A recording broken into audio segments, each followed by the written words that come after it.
The Reserve Bank's Monetary Policy Committee is likely to announce its next policy on October 1st. This policy is important because for the first time, the Reserve Bank is likely to give a GDP forecast for this year. More important, the market is quite unsure of the Reserve Bank's view on inflation. I mean, it seems to be hyper when the minutes came and then it seems to soften down. Also, there are doubts on whether they should stick to the mandate at all, given the unnatural situation. Markets also worried if RBI now has second thoughts on liquidity, should they continue to flood, given the inflation and other concerns. Then, of course, the biggest worry is about central government borrowing, even bigger worry, state government borrowing. So lots of questions, and as always, on the eve of the RBI policy, we have the CNBC TV18 Citizens Monetary Policy Committee meeting to deliberate on what ought to be on the MPC's mind. Joining me now are Chairman of our Citizens Committee, Dr. Pranab Sen, and members Sonal Verma, Samiran Chakraborty, Soumyakanti Ghosh and Sajid Shenoy. Gentlemen and lady, welcome. Thank you very much for joining me. Let me start with the one number that the market will watch out for, the GDP number. The MPR, Monetary Policy Report, has to be filed for September for the half year, and therefore the expectation is you have to give a GDP number. Sonal Verma, what is likely to be that number? What else will you watch out for on the growth commentary? Alan, I think now that we have Q1 data, there's at least greater certainty on the likely outcome for GDP growth this year. Our own projection is a growth contraction of 10.8%. From the RBI standpoint, I think potentially the RBI might give a broader range. Perhaps in the, let's say 8 to 10%, or maybe even a wider band. But some assessment on growth this time definitely, calls for it, given the Q1 numbers and the high frequency numbers we have since then. In terms of what we will be watching out for, two things actually. One is how fast does the RBI expect the sequential momentum to continue? I mean, do they think that the rising infection cases might lead to a sequential decline in activity going forward? Two, how long do they think it'll take for the level of GDP to get back to pre-COVID levels? And three, whether they think that, or they estimate that the COVID shock will lead to a more permanent damage to potential growth, given the adverse impact on productivity and capital formation. So those would be a set of quantitative and qualitative parameters we will be watching out for. So let me take that to you, Samiran.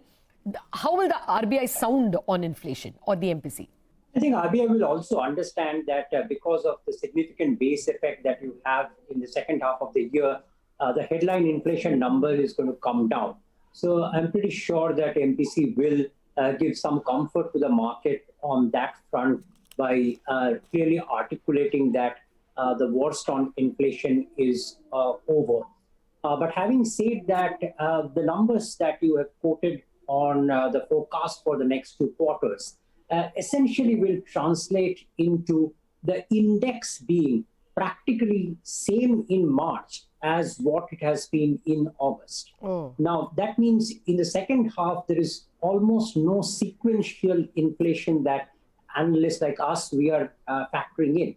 And the reason behind that is partly seasonal, partly all of our expectation that because of slow growth, every prices will be dragged down, and partly because this vegetable price inflation that we are seeing right now, even in September, that will get reversed as the fresh crop comes into the market somewhere around October and November. So with all those benign assumptions, you are building in this kind of a scenario. So the risk always is on the upside that something can go wrong, and you could see these numbers to stay much higher than what the RBI or what the market is anticipating today.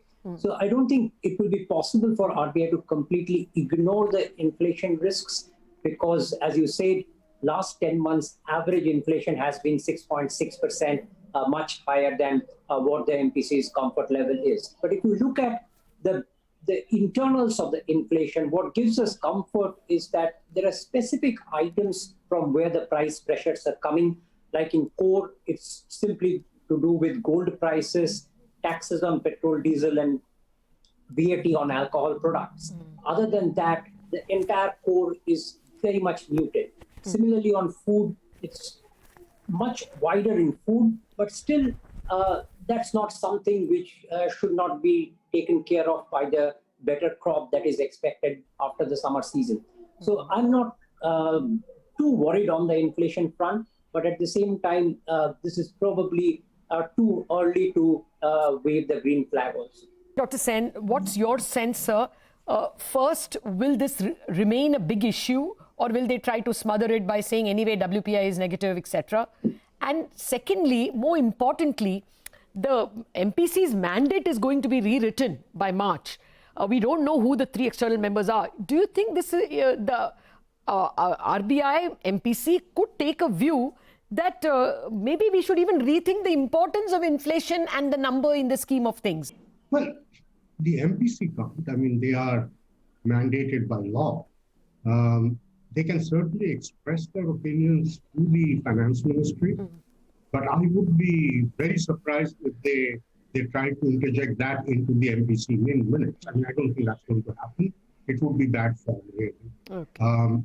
But, on the whole, looking at from a citizen's MPC point of view, I think there is a strong case to be made for changing the mandate. And what that change should be is something that I think we need to debate through.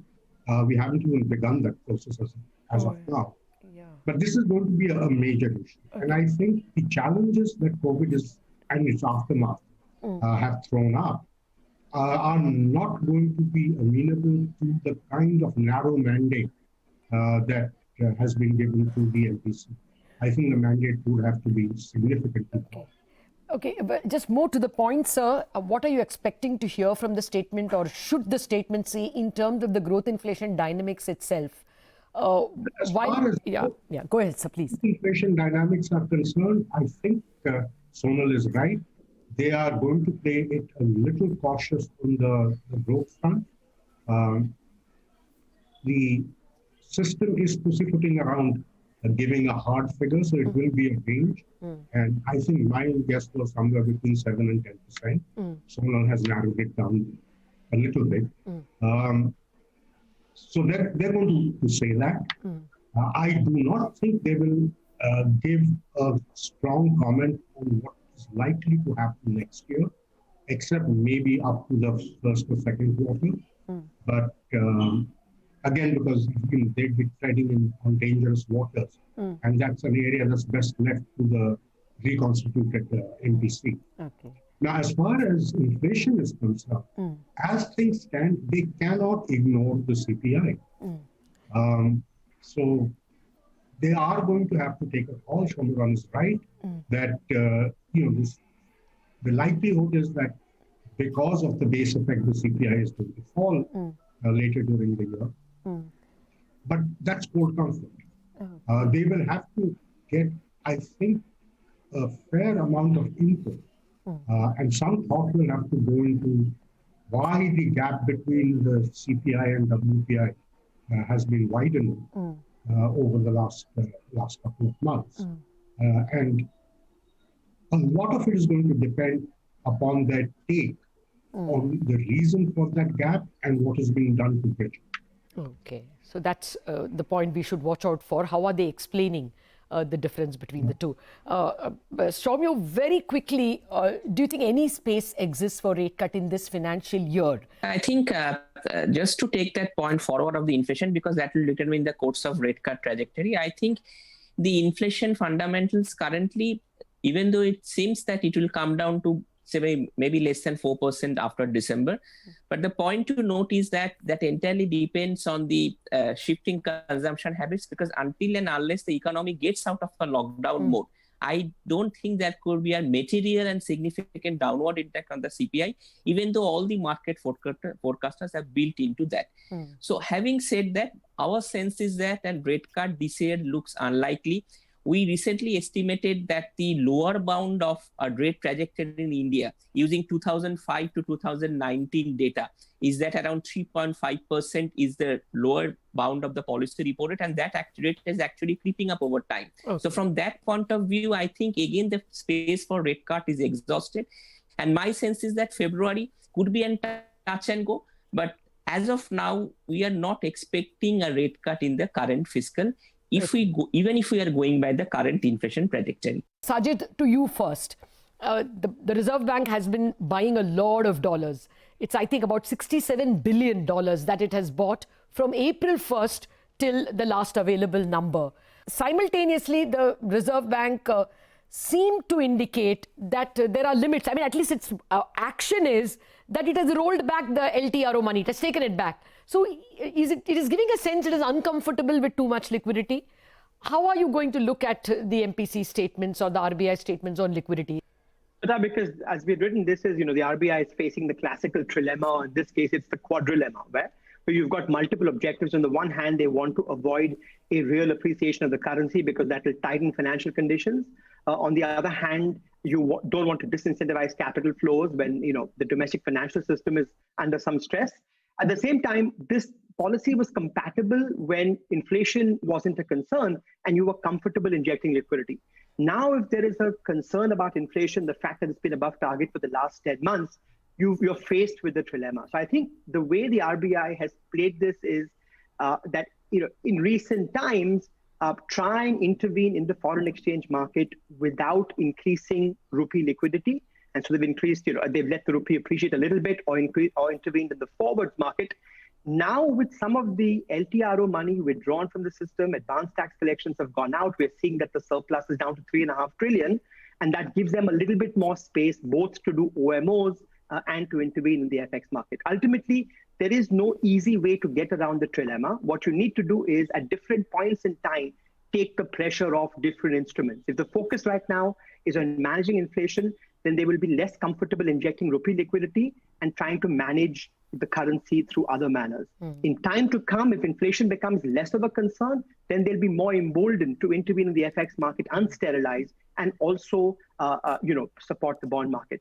Let me make one final point. There are a lot of concerns about the government borrowing, but the fact is India is on course to running a current account surplus, which means by definition, the private sector savings investment balance is greater than the public sector savings investment deficit. So we will end up with excess savings in the economy, plus you've got strong capital inflows.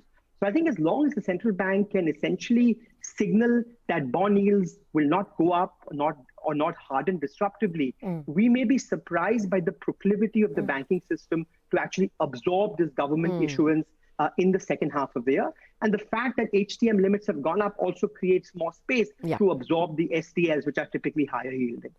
Oh, that's absolutely well put. Two very key points that Sajid is making. I was going to get into the government borrowing in a minute, but two big safety valves or relief valves that the RBI has. One that, you have current account savings coming in, and look at even the current deposit growth is 10.9% last Friday numbers, and credit growth is 5.5% on a much smaller base. So clearly the banking system is ready, has enough money and ready to invest in government bonds.